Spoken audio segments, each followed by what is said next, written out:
বহুকাল আগে ময়নামতি গ্রামে টিক্কা নামের একজন লোক বাস করত। আকৃতিতে সে ছিল অনেক লম্বা। লম্বা হওয়ার কারণে লোকেরা তাকে খুব মান্য করত। একদিন, কি গো, বাইরে অমন হচ্ছে, যুদ্ধ লাগলো নাকি? আমি তো নাকে আগুনের পোড়া গন্ধ পাচ্ছি। চলো তো বাইরে গিয়ে দেখি ব্যাপারখানা কি। হায় হায় হায়, এ কি সর্বনাশ হলো গো আমার! আগুন যে পুরো ছড়িয়ে গেছে। তানিয়া, এখন আমরা কি করব? আর কি করব, চলো মামুন ভাইয়ার বাড়িতে যাই।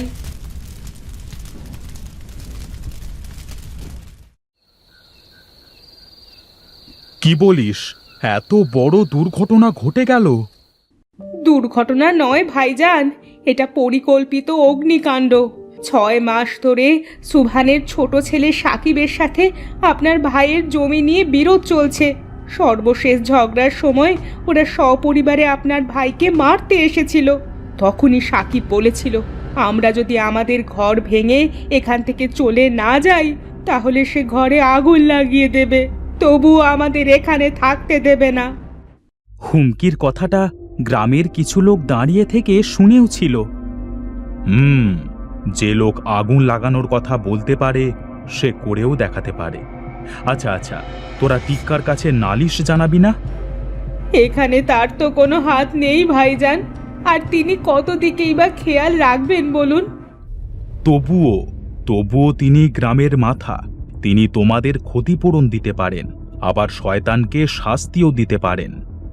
তা পারেন বটে, কিন্তু কাল সকালে আমার সাথে টিক্কার বাড়িতে যাবি। তিনি গ্রাম প্রধান, তিনি নিশ্চয়ই এর একটা বিহিত করবেন। তা বলছো যখন যাব, খারাপ বুদ্ধি তো আর দিচ্ছ না?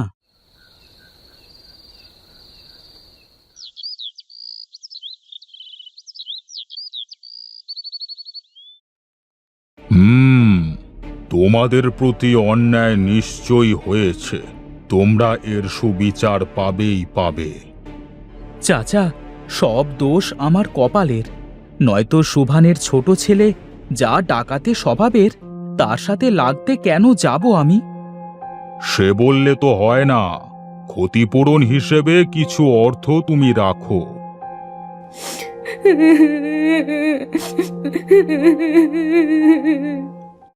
কেঁদো না মা, কেঁদো না, নিজের বাসস্থান ঠিক করে নিও। এই নাও। আপনার অশেষ দয়া চাচা। সাকিব, ভুলের মাসুল তোমাকে গুনতেই হবে। তুমি এত বড় কাঠের মিলে কাজ করো, তোমার বেতনের 3 ভাগের 1 ভাগ দণ্ড হিসেবে কেটে নিয়ে সেই অর্থ আমি এই আরিফের পরিবারকে দেব। আমি আমার ভুল স্বীকার করছি প্রধান সাহেব, এই দণ্ড আমি মাথা পেতে নিলাম। কি হে ভাই, আমি বলেছিলাম না উনি আমাদের গ্রাম প্রধান। উনি থাকতে কারোর কোনো সমস্যা হতেই পারে না। ঠিক বলেছেন ভাইজান, এজন্যই ওনাকে গ্রামের মাথা বলে লোকে। রিমা, ও রিমা, কই গেলে? ধানের বস্তাগুলো গাড়িতে তুলে দাও। আসছি গো, আসছি।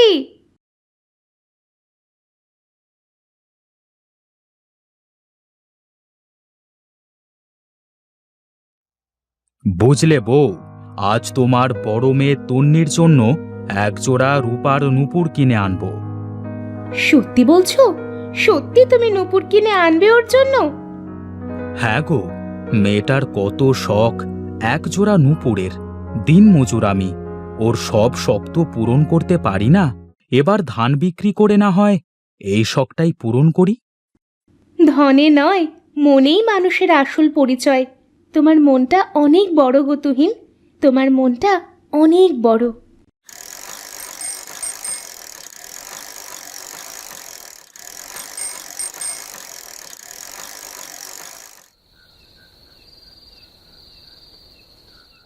ধান বিক্রি করতে যাওয়ার সময় তো নূপুর বানানোর বায়না দিয়ে গিয়েছিলাম। যাই, গিয়ে দেখি কাজ কতদূর এগোলো।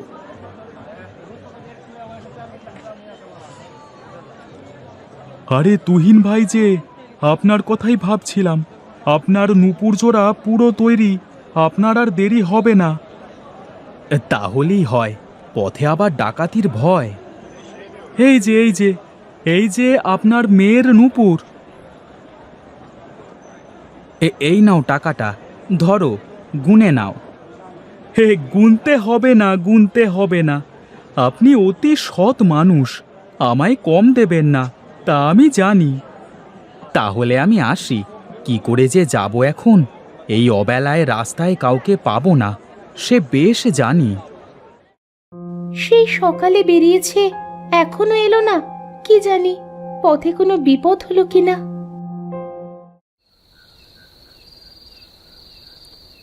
যা ভেবেছিলাম তাই, একজনকেও পেলাম না।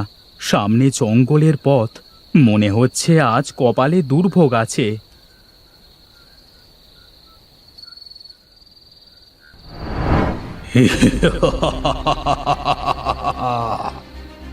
কে কে কে কে তোমরা? তোমরা কারা? কেন গো, চোখে দেখে ঠাহর করতে পারছো না?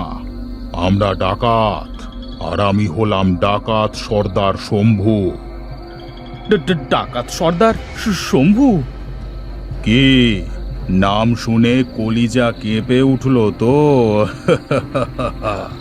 সঙ্গে যা আছে দিয়ে দাও।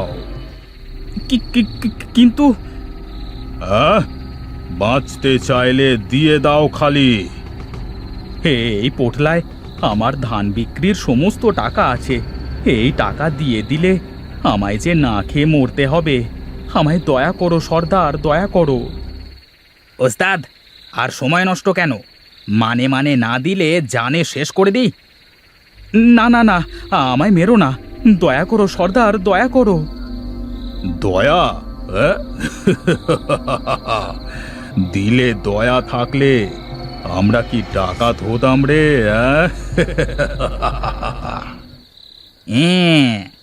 মানে মানে তো আর দিলি না, এবার নিজের জীবন দে। হ্যাঁ,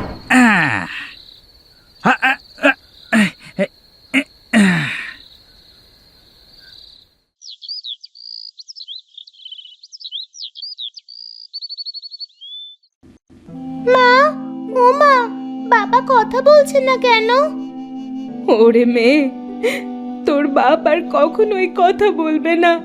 হায় খোদা, এ আবার কি সর্বনাশ করলে তুমি! এমন দৃশ্য দেখার আগে কেন আমার মরণ হলো না? বাবা, বাবা কথা বলো, চুপ করে থেকো না বাবা, বাবা কথা বলো। প্রধান সাহেব, সবই তো দেখলেন, এখন আমরা কি করব বলুন? এই দৃশ্য নতুন নয় বাবা, প্রত্যেক রাতেই এ পথে ডাকাতি হচ্ছে। যাদের পরিবারের লোক গঞ্জে যায় বেচা কেনা করতে, তাদের সব সময় আতঙ্কে থাকতে হয়।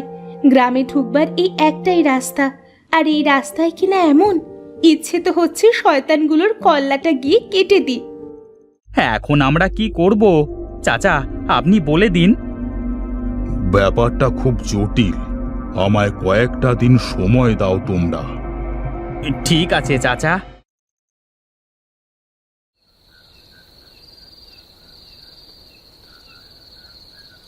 শোনো, এই এক সপ্তাহে আমি ডাকাতদের নিয়ে অনেক গবেষণা করেছি, নিয়েছি ওদের চালচলন সম্পর্কে খোঁজ। তারপর অনেক ভেবে চিন্তে আমি একটা সিদ্ধান্তে পৌঁছেছি। এখন আমার তোমাদের সাহায্যের দরকার।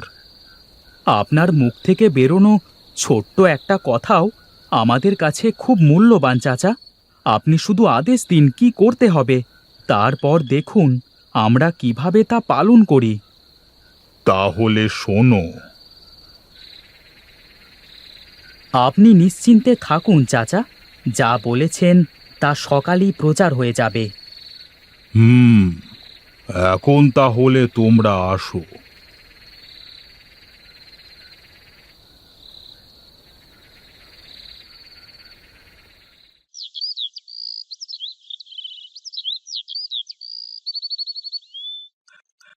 শোনো শোনো শোনো, আগামী শুক্রবার সন্ধ্যার পর আমাদের গ্রাম প্রধান টিক্কা সাহেবের মেয়ে তুলির বিয়ের সময় ধার্য করা হয়েছে। তুলির শ্বশুর শহরের বিরাট বড় শিল্পপতি। তিনি তার পুত্রবধূর পা থেকে মাথা পর্যন্ত গয়নায় মুড়িয়ে নেবেন বলে জানিয়েছেন। এই খুশিতে টিক্কা সাহেব শুক্রবার রাতের জন্য খানা পিনার বিশাল আয়োজন করতে চলেছেন। 1000 মানুষকে পেট পুড়ে খাওয়াবেন তিনি। শোনো শোনো শোনো, একটি বিশেষ ঘোষণা। নিরুড়ে, এ কি শুনছি রে ভাই? পা থেকে মাথা পর্যন্ত গয়না দিয়ে মুড়িয়ে দেবে। এবার এবার তো কপাল খুলে গেল রে আমাদের। এই খবরটা সর্দার শুনলে না খুব খুশি হবে, বুঝলে? হ্যাঁ চল, সর্দারকে এখনই জানিয়ে আসি। হ্যাঁ? তাহলে তো লম্বুর মেয়ের শ্বশুর খুব টাকা পয়সার মালিক। তা বর কি এই পথেই যাবে বিয়ে করতে? হ্যাঁ সর্দার, শহর থেকে গ্রামে ঢুকবার তো এই একটাই রাস্তা। বিয়ের কাজ শেষ হতে তো অনেকটা রাত হয়ে যাবে। ওরা যখন বউ নিয়ে শহরের উদ্দেশ্যে রওনা দেবে, আমাদের তখনই কাজটা করতে হবে। পুরো লুট করে ফেলতে হবে। ঠিক আছে সর্দার, আজ বরং আমি রামদা আর বল্লমগুলোকে শান দিয়ে রাখি। কালকে দেখে নিস এক কোপে কয়টাকে কাত করিয়ে।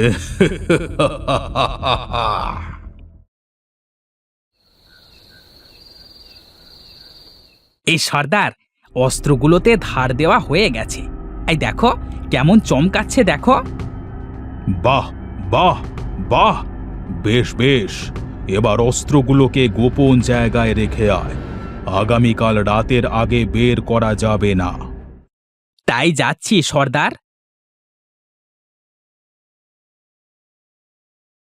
এই রাতটা আরাম করে ঘুমিয়ে নাও সর্দার, কালকে আবার বড় দাও মারতে হবে। আর ঘুম, সকাল থেকে মাথাটা প্রচণ্ড ব্যথা করছে। নিরু আসুক, ঘুমের ঔষধ খেয়ে 3 জনে একসাথে ঘুমাবো।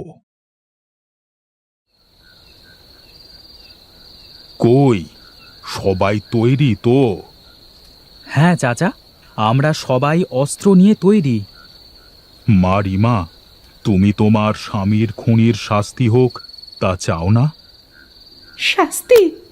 শয়তানগুলোকে যদি নিজ হাতে শেষ করতে পারতাম তাহলে হয়তো কিছুটা যন্ত্রণা কমতো। এই ধরো, এই অস্ত্রটা ধরো মা। যে ডাকাত দলের জন্য তুমি বিধবা আর তোমার মেয়ে আজ এতিম, সেই দলের সর্দারকে তুমি আজ নিজের হাতে খুন করবে। ভয় নেই, ওরা আজ ঘুমের ঔষধ খেয়ে বেঘোরে ঘুমাচ্ছে। যা কিছু ছিল সবই তো হারিয়ে ফেলেছি চাচা। আমার আর হারানোর কিছু নেই, তাই ভয়ও নেই। আমি আজ 3 জনকেই নিজ হাতে শেষ করব। ঠিক আছে, বাকিরাও অস্ত্র নিয়ে আসো, সাবধানের মার নেই। হ্যাঁ হ্যাঁ, সবাই আসো।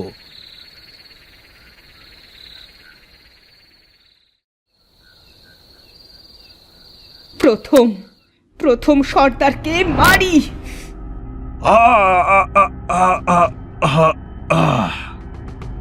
এবার তুই।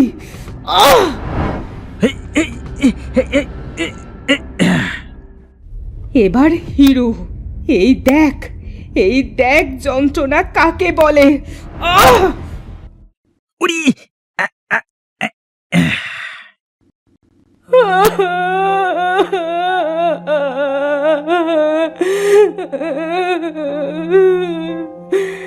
কি শান্তি। এবার আমি মরে গেলেও আর কোনো কষ্ট নেই। সে কি, কাঁদছো কেন মা? কান্না থামাও, কান্না থামাও। শোনো, যার জন্ম আছে তার মৃত্যুও আছে। একের মৃত্যুতে অন্যের জীবন থেমে থাকতে পারে না। তোমার একটা মেয়ে আছে, তার কথা তোমাকেই ভাবতে হবে। তুলি ঠিকই বলেছে। তোমাকে তোমার মেয়ের জন্য বাঁচতে হবে। আর মা, আজ থেকে তোমার মেয়ের দায়িত্ব আমার। আমার মেয়ে যেভাবে আদরে বড় হচ্ছে, ঠিক সেইভাবেই তোমার মেয়েও যত্নে বড় হবে। তুমি আর ওই বাড়িতে একলা থাকবে না। আজ থেকে আমার বাড়িতে মেয়েকে নিয়ে শান্তিতে থাকবে। তোমার সাথে পুরো গ্রাম আছে।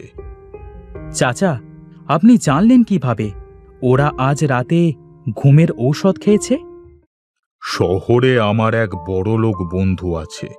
ওই বন্ধুর থেকে একটা সিসি ক্যামেরা এনেছিলাম। রাত্রিতে ওরা ঘুমিয়ে পড়লে গোপনে ক্যামেরাটা ওদের আস্তানায় লাগিয়ে রাখি, আর ওই ক্যামেরার মাধ্যমেই সব জানতে পারি। বলতে দ্বিধা নেই, আপনি সত্যি গ্রামের মাথা চাচা। যেমন আপনার উচ্চতা, তেমনি আপনার প্রখর বুদ্ধি।